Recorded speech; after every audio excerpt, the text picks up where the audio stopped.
Welcome to the world headquarters of a mass preacher broadcasting from somewhere partially underground on this continent. I titled this teaching tonight, Unity. Let's read Ephesians 4:3.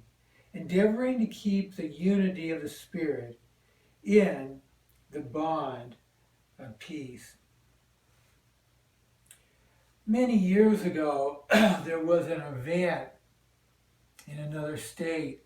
It was a unity event. And there were people from many different groups. And if we read in Ephesians, we have to strive to keep the unity with different beliefs and different groups. But for us to have it in the context of being a Christian, there's one Lord, one faith, one baptism, one God and Father of all, who's above all and in us all. And there's two extremes in the body of Christ. You have the one people that embrace everything and everybody that comes along, and then you have the other group that says anybody outside their group is of the devil. And maybe the truth, no, not maybe, the truth is somewhere in between these vast extremes. And so, what are we supposed to do as far as unity? Jesus says, "They shall know you're my disciples," in the book of John, by your love for one another, talking about the believers. So, this is a difficult walk that we walk. I, over the years, have visited a wide range of churches and different views, and it's sometimes hard to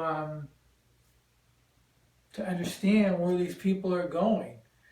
So when people bring up the topic of unity, you have to come to a belief in who is the Lord Jesus Christ. You have your foundation in the salvation of Jesus Christ, and then you love everybody, every human being.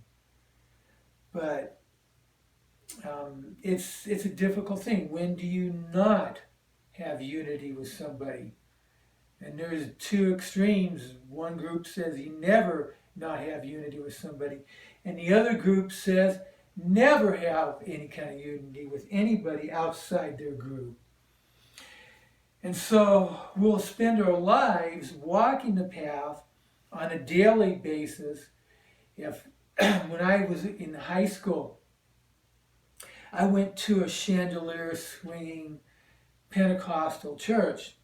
But most of the Christians that hung around it, and most of the youth groups churches were secessionists and believed that the gifts weren't for today. And we would talk about scripture, and then we would go out, do things together, and pass out tracts. And so, when I was in high school, there was a unity with believers in different segments of Christianity. Well, you have to be careful if someone's saying they're Christian and they're not a Christian, and you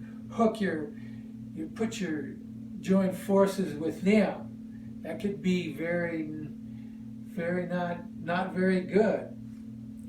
So, as you study the scriptures, study the word, and you get a maturity about what you're supposed to do and what true unity is. Study Ephesians chapter 4 and read it a number of times.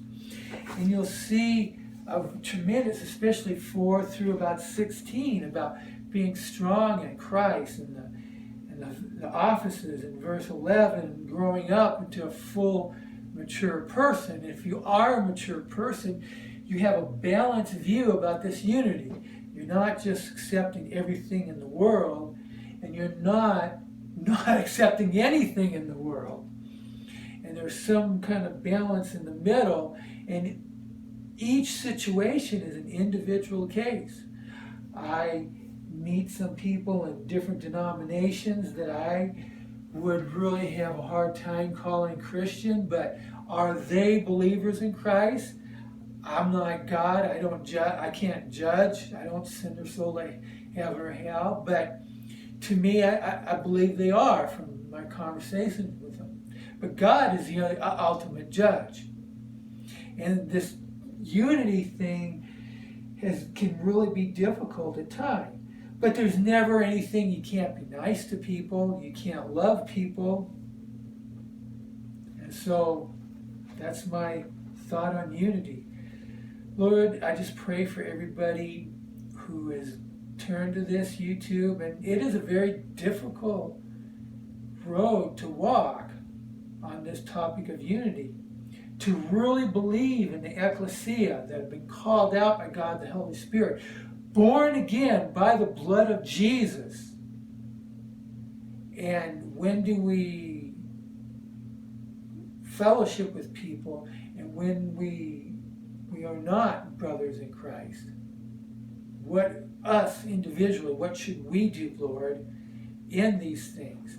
Sometimes they're very difficult things, but there's never, Jesus said to love your enemies.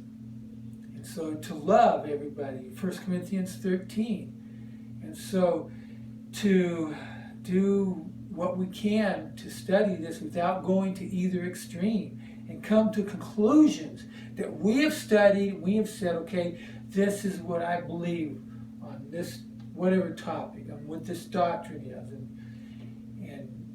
we have to study the scriptures so we're strong in Christ to know what we should do. Signing off somewhere partially in the ground, the mass preacher bids you good night.